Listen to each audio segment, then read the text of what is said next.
can also just not be anti-men if it's not clear why being anti-men is exclusively an OG argument.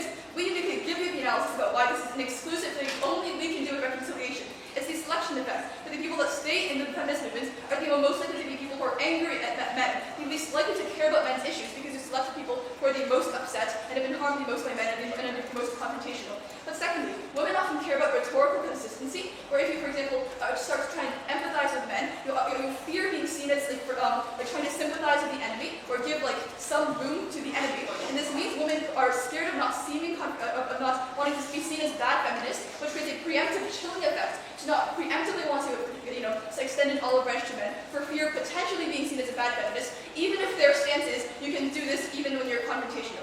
Why is it uniquely? So what does empathizing with men look like? It looks like, for example, saying that feminism is good for men, that men are often perceived, that men being perceived as more violent and aggressive gives them longer sentences in prison. The fact that toxic masculinity forces men to repress their issues, which means they have higher suicide rates among men. And the reason this is effective, that OG also doesn't explain it, just say, oh, being anti-men bad. The reason this actually is uniquely persuasive at convincing men to join the movement is that often men have some degree of level of sympathy for women, but they often prioritize other issues when voting, sometimes they vote for selfish and personal issues, because voting often comes at a trade-off. But now when you see that feminist issues can also be in your interest as well, you're more likely to converge upon these issues, but also you often don't do things like follow feminist Instagram pages because it doesn't seem relevant to you. At the point at which it becomes relevant to you, this means many men often have incentive to engage in movements in the first place. Opening.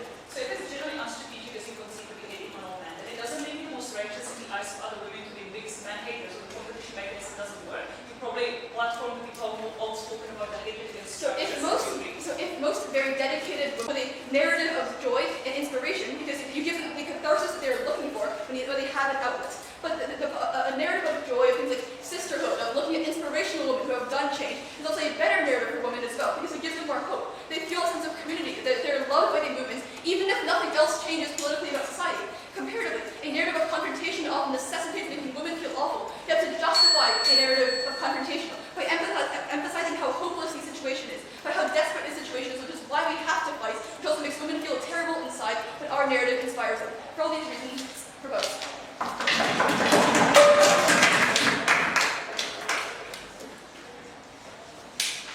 Thank you very much for that speech. Now welcome up the opposition member to the CIP.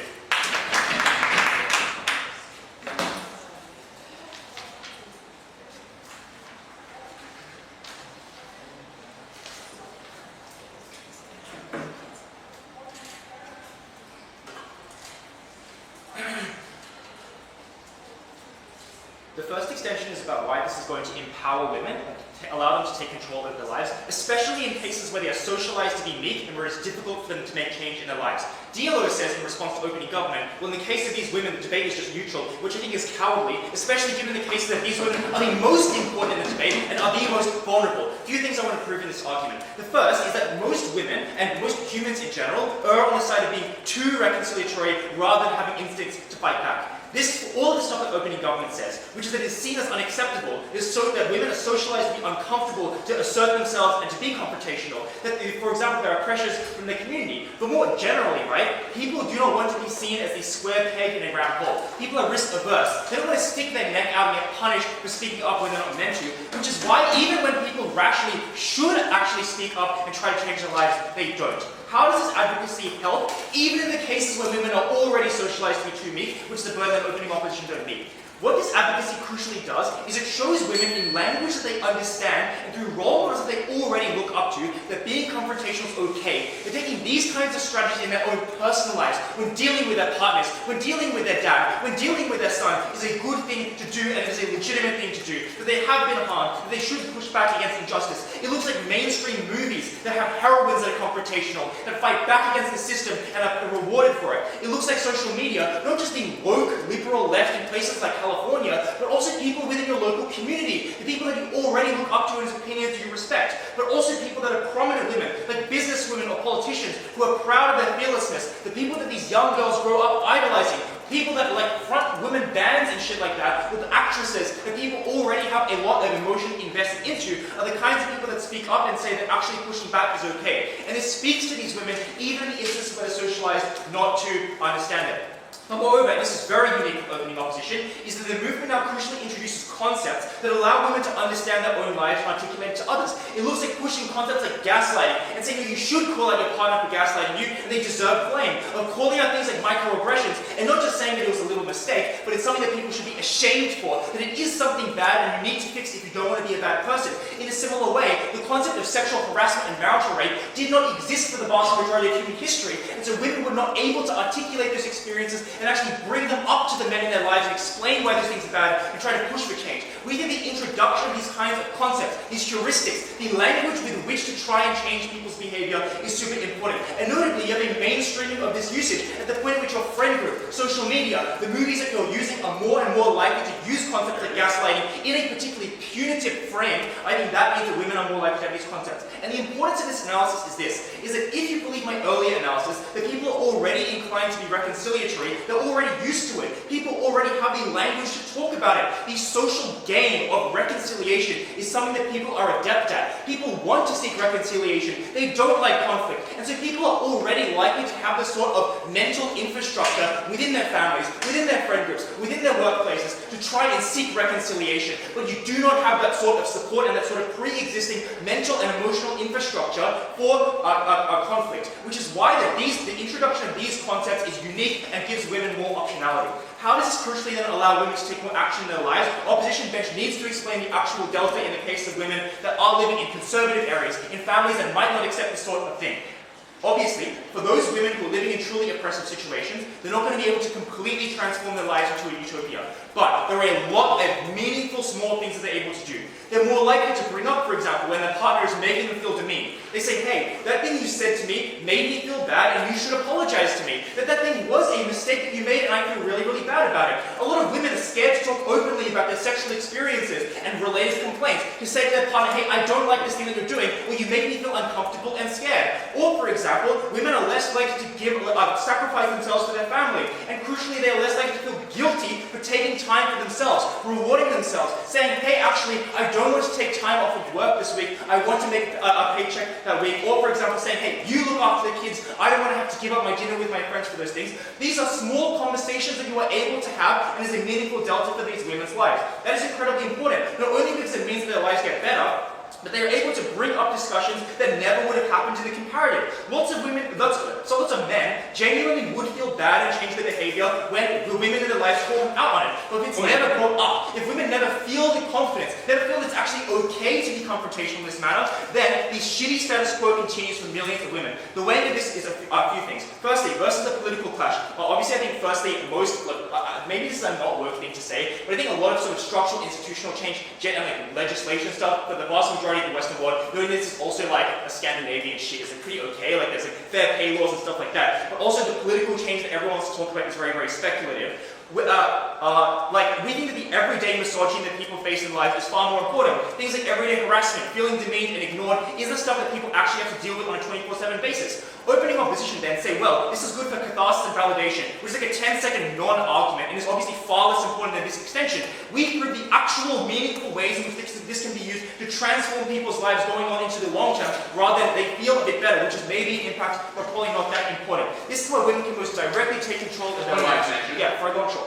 Because the feminist movement has less power in these areas, it means that the more likely response is disengagement, and the men will backlash against adversarial tools, which is why reconciliatory tools are better. So the problem with this is this. Your argument is, well, men see this messaging and they get really mad. But obviously you have to ask yourself, who is more likely to see the messaging first? Is it going to be the men who are really like 60 years old and don't know what Facebook is? Or is it going to be the women who watch these mainstream movies, talk with their friends about things like gaslighting? Obviously I think that the causality of the temporal causality is wrong. Second extension, why this actually changes people's behavior for good rather than being defensive. have a stab at this because it's obviously an important clash. But all they say is that some men are well-educated liberals who have lots of empathy. This is true, but there's a big question here, which is one, why is this still sufficient to get over defense instinct? And secondly, why are these people not already super woke? We have a much simpler and far more compelling explanation that applies to more people. What a confrontational and hostile culture does is raise the costs of being defensive, which means that rationally, many men will capitulate rather than fighting back, even if they don't genuinely get convinced convinced by the messaging, right?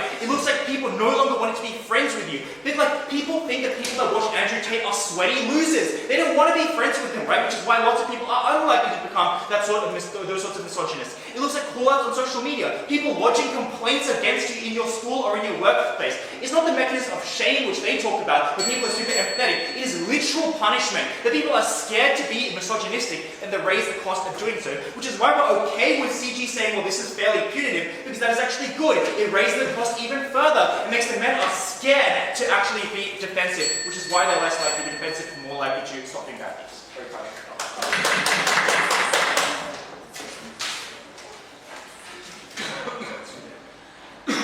Thank you very much for that speech. We'll become the best and we'll become whip again.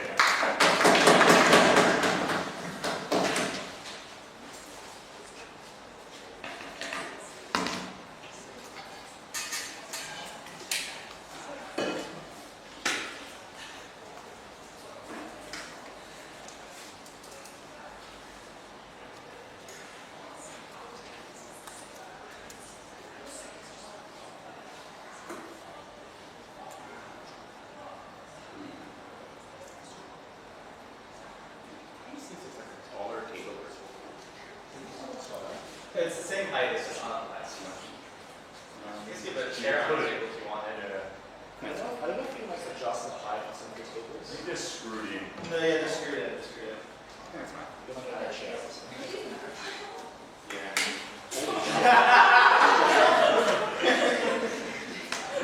can put the one table on top of the other table. That's too high. You can put a chair. Yeah, that would be all- Take the chair on it.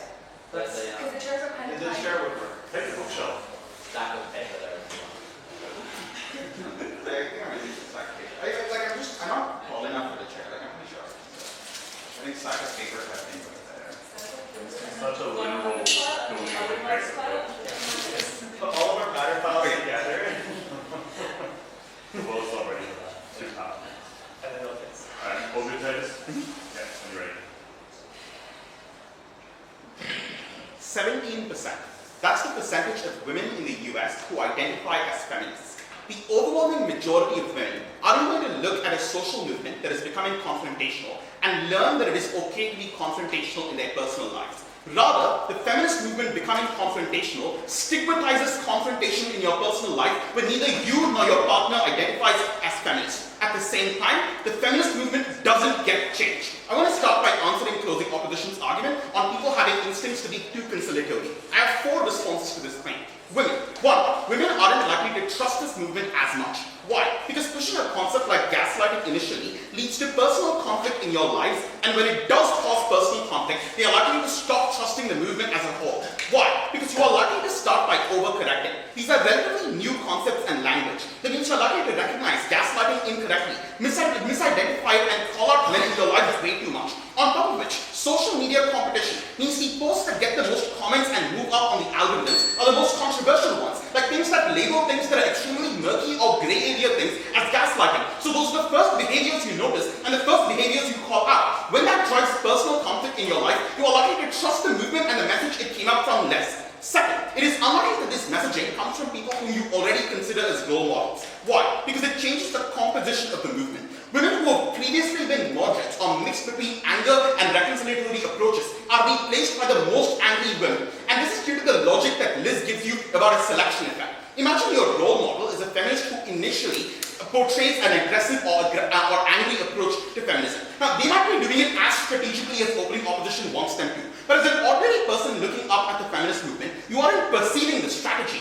You are just perceiving the anger. It means the selection bias of individuals who are likely to join the movement are individuals who are already prone or the most frustrated women with patriarchy. And that means your next generation of leadership is likely to push forward far too extreme a message that alienates women who are looking to this messaging.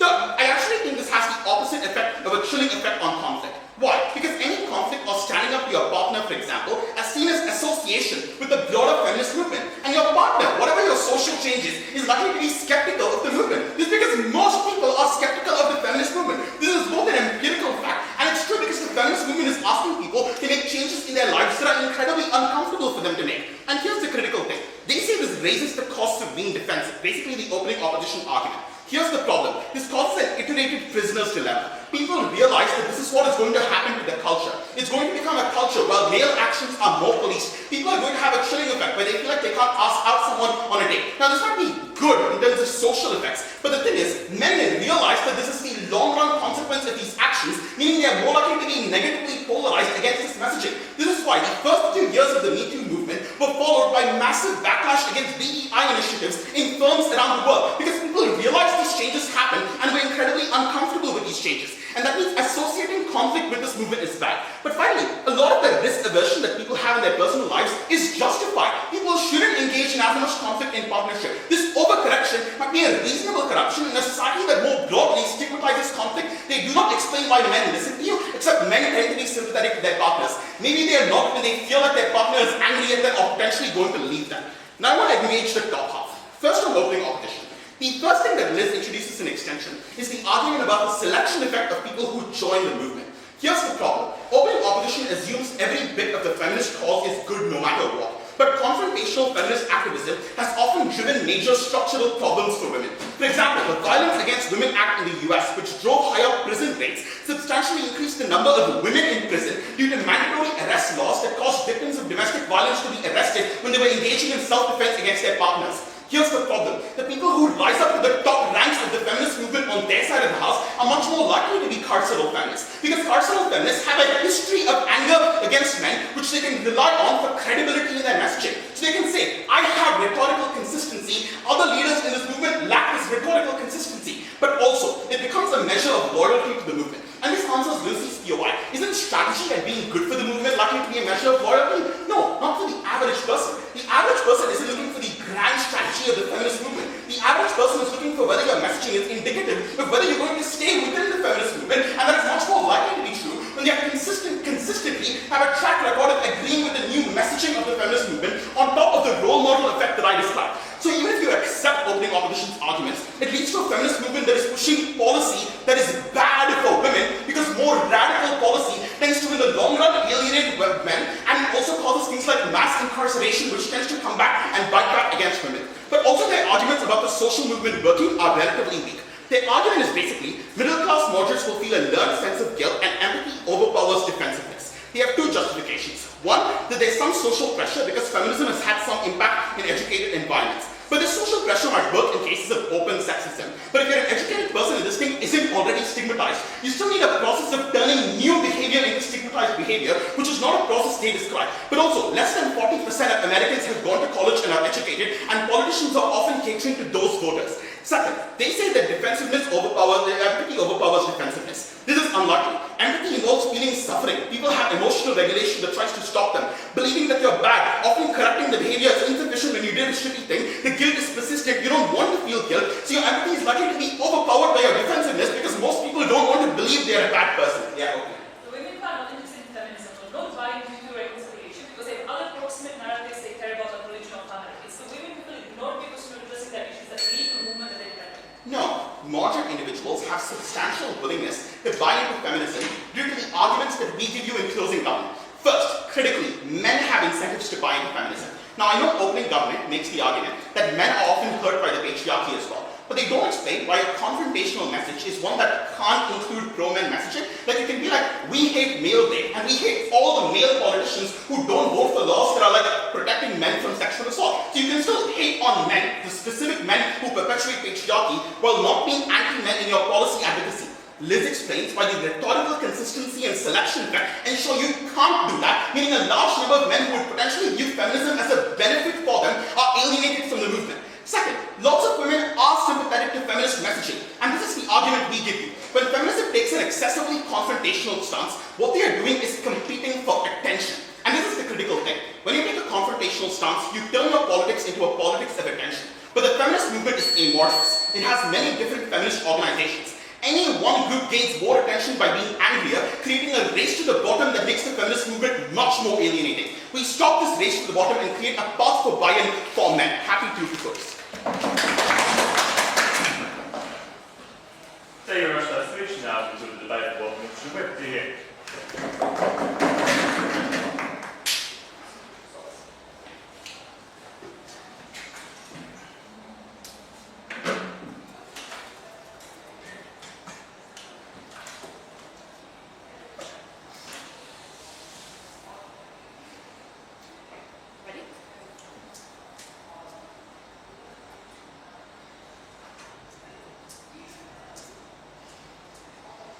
In the 1960s, a group of feminists gathered on the Cornell campuses in the US to articulate the experience that was happening to them.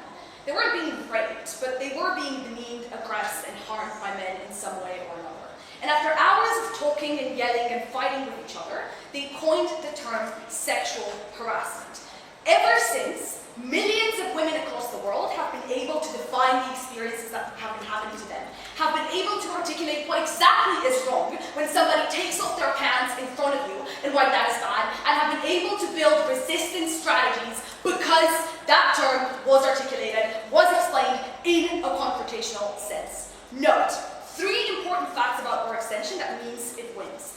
1, this extension is not just about a minority of women that are in the isolated communities, although it has most impact there. It is literally about everyone, every woman who has probably interacted with a man, given the statistics say that around 90% of women do become sexually harassed at one point in their time. It has the widest scope in terms of people that it reaches. But 2, it operates where most change can happen to begin with. Understand that the troubles for feminists in the developed world, which we're talking about, are no longer institutional in nature, because the legal frameworks, the vote, the access to the market, the ability to start a business, get a bank account, and all of those protections by the law happen anyway. The delta and where you can create change as a feminist movement in 2020, nearly 5, is in interpersonal relationships, in how you deal with your brother or your uncle, or how you pick your partners, and whether you go for the people that are abusive, or whether you know how to screen for those people because you have been given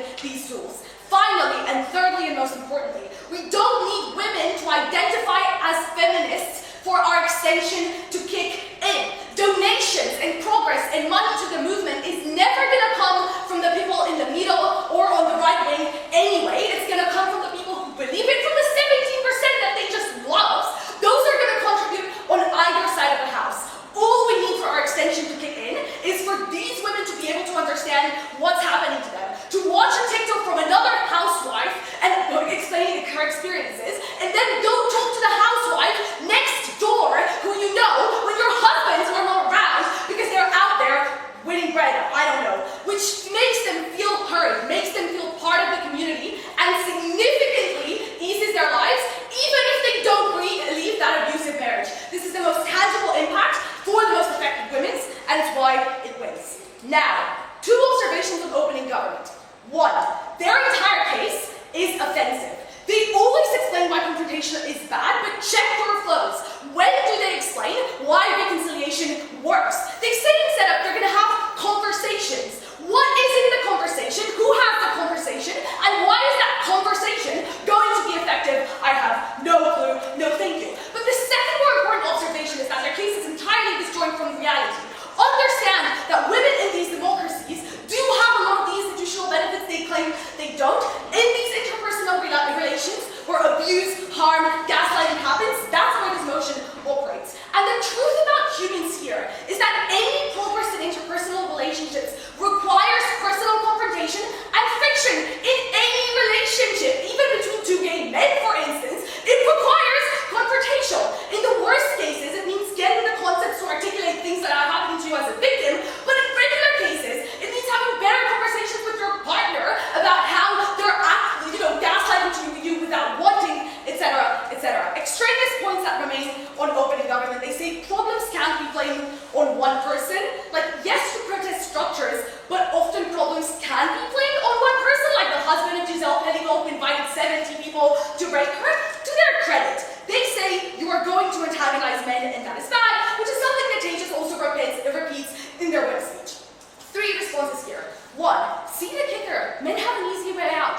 Don't want to be antagonized? Don't abuse. You are going to antagonize some men, but people who are awful. Most men have very easy tools, which is their incentive to use, not to be bad. Then they say, well, what if these people are going to listen to Andrew Tate and get radicalized? Panel. Men don't turn extreme or to Andrew Tate because of feminists. They do that because there's an endemic crisis of masculinity, because there's a slow decay of gender roles and they can no longer define themselves, and because women are increasingly getting more and more educated. These trends are independent of feminism. At least on our side of the house, you get to call out Andrew Tate for being the moron that he is, because you can articulate confrontational rules. Finally, as a response to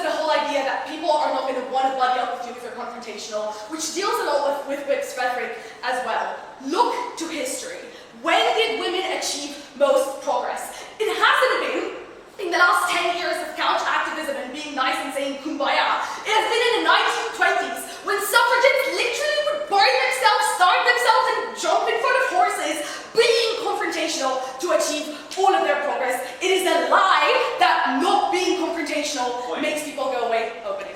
I gave 2 minutes proving men and the media and women both are indexed to confrontation. Although flippantly ignores it, CG mostly rises and you can see it. The problem with what's left of your extension is there's no reason these concepts can't be created for both sides, and we explain why there's more why and leave them on ours. Yeah. On closing government, finally, because this also ties into a POI. The main thing that they say is that when you get conflict, you tend to give up and no longer trust the movement. Deja says you're going to start off by being too confrontational, and that's worse. 1, most women are inclined against confrontation, as per the things that Aidan explains, and most people in this debate agree. 2, people in general aren't going to go 110% on a strategy they've never tried before. They'll listen to a bunch of, options and do it gradually. Importantly, women aren't immediately going to be assholes to the people they love. They're likely to be, to do small but impactful things that Aidan talks about, small but impactful strategies of resistance. Even if there is conflict, women then see this as proof of the fact that the defensive method is bad and should be stopped, and that is probably a progress. The final thing that CG says is that we're likely to be very extreme because of competition mechanisms. The simple observation here that takes this argumentation down is to explain human diversity, which is to say, there are a lot of feminists, some very outspoken, some very soft and shy, who operate in very different niches and bubbles on social media. Many are going to have their own independent audience and niche, and crucially, they don't compete against each other. Some will be loud and will be in their niche, others will be in other niches. They can all be confrontationals in ways that speak to them, make them feel heard, and make them have the progress. For all of these reasons, closing opposition.